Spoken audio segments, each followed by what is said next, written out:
வணக்கம் நண்பர்களே, மீண்டும் ஒரு நிகழ்ச்சியில் உங்கள் அனைவரையும் சந்திப்பதில் மகிழ்ச்சி. இன்றும் நான் இந்திர விழா தொடர்பான சில செய்திகளை உங்களுடன் பகிர்ந்து கொள்ளப் போகிறேன். இந்திர விழாவினுடைய இன்னும் ஒரு விதமான நிகழ்ச்சி கோலங்களை இளங்கோவடிகள் இன்னும் ஒரு வகைமையாக எங்களுக்கு சித்தரித்து காட்டுகிறார். ஒரு விஞ்சிய நாட்டு வீரன், அவன் அப்பொழுதுதான் திருமணம் முடித்து கொண்டவன். திருமணம் முடித்து கொண்ட அந்த விஞ்சிய நாட்டு வீரன் இப்பொழுது என்ன செய்கிறான் என்றால், தென்னகத்திலே இந்திர விழா நடக்கிறது. அந்த இந்திர விழாவை நாங்கள் காண்போம் என்று தன்னுடைய இளம் மனைவிக்கு கூறி வித்தியாதரன் என்ற அந்த இளம் விஞ்சிய நாட்டு வீரன் தன்னுடைய காதல் கிளத்தியையும் அழைத்து கொண்டு அவன் இப்பொழுது புகார் நகருக்கு வருகிறான். அவனுடைய பார்வையினூடாக அந்த இந்திர விழா விரிவடைகிறது. அவன் தன்னுடைய காதலிக்கு காட்டுகிற அந்த இந்திர விழா செய்திகளை சிலப்பதிகாரத்திலே இளங்கோவடிகள் அழகாக சொல்லுகிறார். ஒன்று, அங்கே இருந்து பலி ஏற்கின்ற நாளங்காடி பூதம் என்ற பூதத்தை முதலில் அவன் காட்டுகிறான். அந்த நாளங்காடி பூதம் அது வானத்திலே இருந்து வந்தது. முசுகுந்த சக்கரவர்த்தி என்ற ஒரு சக்கரவர்த்திக்கு அது இந்திரன் வழங்கிய ஒரு கொடை. நாளங்காடி பூதம் என்று சொல்லப்படுகிற ஒரு பூதம் இருந்து அது பலியேற்கின்ற நாளங்காடி பூதம் இருந்து பலியேற்கின்ற அந்த காட்சியை அவன் காட்டுகிறான். இதுபோலவே ஐம்பெரும் மன்றங்கள் என்று சொல்லுகின்ற அதுவும் இந்திரனுடைய பரிசு. முசுகுந்த சக்கரவர்த்திக்கு இந்திரன் கொடுத்த பரிசு ஐம்பெரும் மன்றங்கள். அந்த ஐம்பெரும் மன்றங்களிலே நடக்கிற நிகழ்ச்சிகளையும் அந்த வித்தியாதரன் தன்னுடைய காதலிக்கு காட்டுகிறான். அதுபோலவே அடுத்த நிகழ்ச்சியை சொல்லுகிறான். இங்கே ஒரு ஆடல் நிகழ்ச்சி நடைபெறப் போகிறது. அந்த ஆடல் நிகழ்ச்சியை யார் ஆடப்போகிறாள் என்றால், மாதவி என்பாள் வழிவந்த மாதவி என்று சொல்லப்படுகிற ஆடல் மகள் ஆடப்போகிறாள். அந்த ஆடலை நாங்கள் காண்போம் என்று சொல்லுகிறான். அந்த மாதவி யார் என்பதையும் இந்த இடத்தில் அவன் சொல்லிவிடுகிறான். தேவசபை இந்திர சபையிலே நடனம் நடைபெறுகிறது. இந்திரனுக்கு முன்னால் ஊர்வசி நடனம் ஆடுகிறாள். நாரதர் அந்த வீணையை இசைத்து பாடுகிறார். ஆகவே நாரதர் பாடல், தோரிய மடந்தைகள் பாடல், இந்த பாடலுக்கு ஏற்ற மாதிரி ஊர்வசி நடனம் ஆட வேண்டும். ஆனால் உருப்பசி நடனம் நல்காளாகி உருப்பசி காதல் வயப்பட்டு விட்ட காரணத்தினால், இந்திரன் மீது காதல் வயப்பட்டு விட்ட காரணத்தினால் அவளுக்கு அந்த நடனத்தை மிக சிறப்பாக ஆட முடியவில்லை. அதனால் அவள் சாபம் பெறுகிறாள். எவ்வாறு சாபம் பெறுகிறாள் என்றால், நீ பூலோகத்துக்கு சென்று அங்கே சில காலம் வாழ்வாயாக என்று சாபம் பெறுகிறாள். அந்த சாபத்தின் அடியாக பூலோகம் வந்து இந்த புகார் நகரிலே வாழ்ந்தவள் தான் மாதவி மடந்தை என்ற பெண். அந்த மாதவி மடந்தையினுடைய வாரிசுகளில் ஒருவள் தான் இப்பொழுது இருக்கிற இந்த மாதவி என்கின்ற பெண். அவள் மிக சிறப்பான நர்த்தகி, அவள் தலைக்கோலி ஆன காரணத்தினால் இந்த இந்திர விழாவில் அவள் நடனம் ஆடப் போகிறாள். அந்த நடனத்தை நாங்கள் கண்டுகளிப்போம் என்று அந்த நடன காட்சியை காட்டுகிறாள். இப்பொழுது வித்யாதரனுடைய வாயிலாக அந்த நடனம் விரிவு பெறுகிறது. 11 வகையான ஆடல்களை மாதவி பொதுவியலில் ஆடினாள் என்று அந்த செய்தி குறிப்பிடப்படுகிறது. 1 கொடுகொட்டி என்பது, 2 பாண்டரங்கம், 3 அல்லியத் தொகுதி, 4 மல்லாடல், 5 துடியாடல், 6 குடக்கூத்து, 7 பேடிக்கூத்து, 8 மரக்கால் கூத்து, 9 பாவைக்கூத்து, 10 கடைசியராட்டம், இன்னமும் துடியாடல், மல்லாடல், அல்லியத் தொகுதி என்ற இந்த 11 வகையான ஆடல்கள். இந்த 11 வகையான ஆடல்கள் என்று சொல்லுகிற நேரத்தில் அவை 2 தளங்கள் விவரிக்கப்படுகிறது. ஒன்று, அவற்றுக்கான புராண கதை மரபு பேசப்படுகிறது. ஆக புராண மரபிலே இதை யார் ஆடினார்கள், எந்த தெய்வங்கள் ஆடினார்கள் என்ற குறிப்பு முதலில் பேசப்படுகிறது.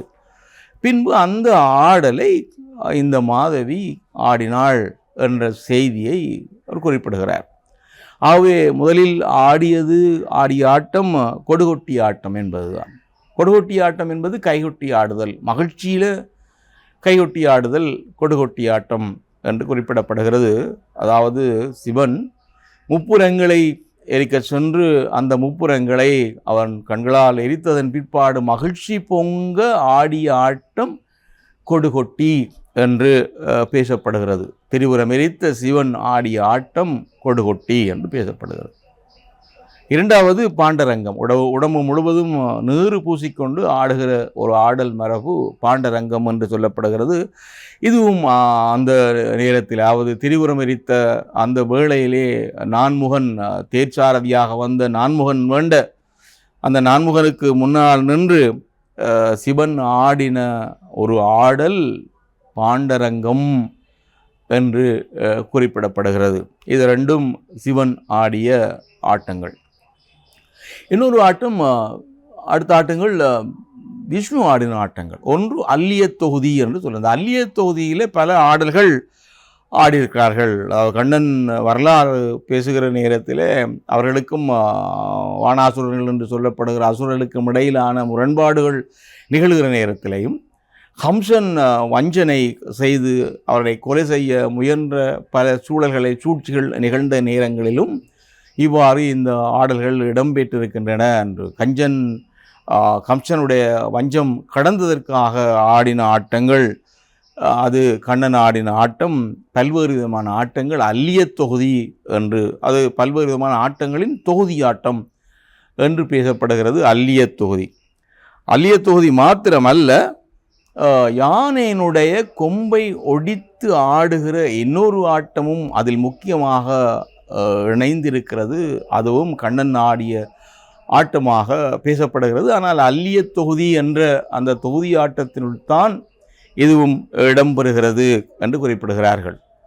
அடுத்தது மல்லாடல். இதுவும் அதுதான்.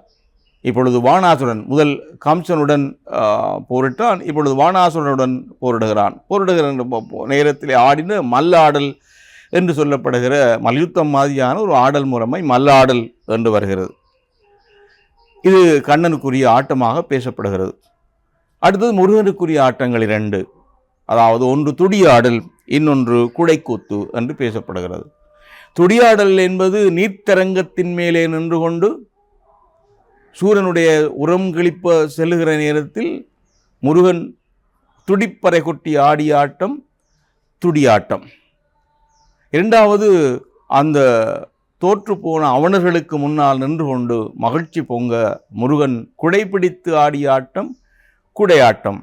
ஆகவே துடிப்பறை கொட்டி ஆடுவதும் குடைப்பிடித்து ஆடுகிற ஆட்டம், இந்த இரண்டு ஆட்டங்களும் முருகனுக்குரியவை. ஆகவே முருகன் ஆடிய ஆட்டங்கள் அவை.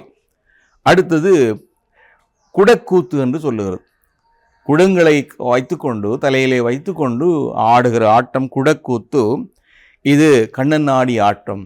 வானாசுரனுடைய ஊரிலே ஆடின ஆட்டம் குடக்கூத்து என்று பேசப்படுகிறது.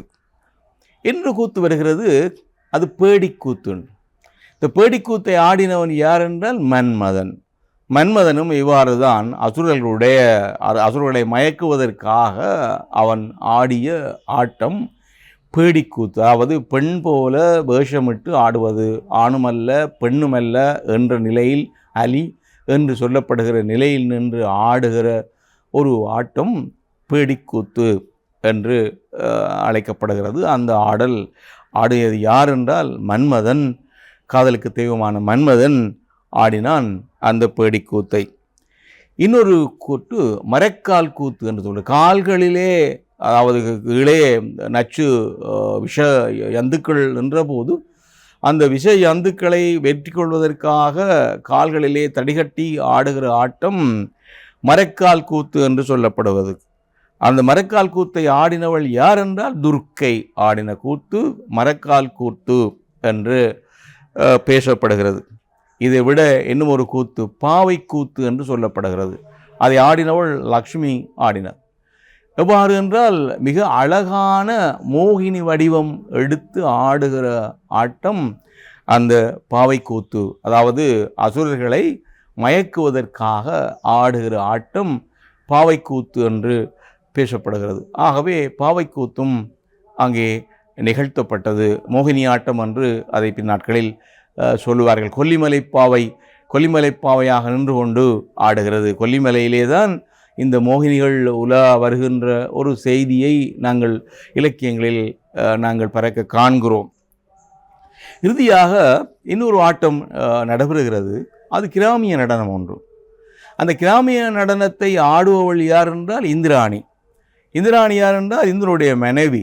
ஆகவே அவள் என்ன செய்கிறான்னு சொல்லி சொன்னால், வயலுலை நின்று இந்திராணி ஆடிய கடைசியர் ஆட்டம் என்கின்ற ஒரு ஆட்டம். அப்போ வயலிலே நின்று ஆடுகிற ஒரு கிராமிய நடனம் கடைசியர் ஆட்டம் என்று சொல்லப்படுகிறது.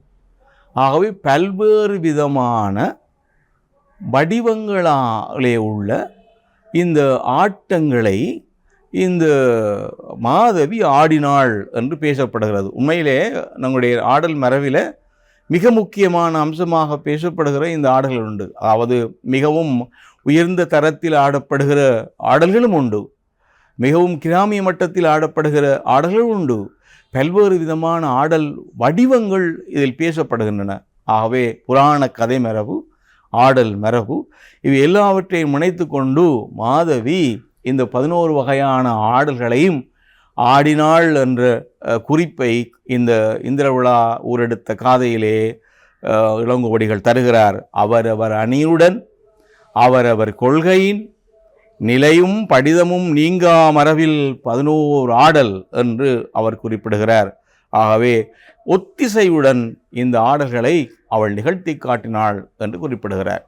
ஆகவே இந்திர விழாவினுடைய உச்சக்கட்ட நிகழ்ச்சியாக மாதவி ஆடிய 11 ஆடலில் அந்த ஆடல் நிகழ்ச்சியும் அங்கே நிலை பெற்றது.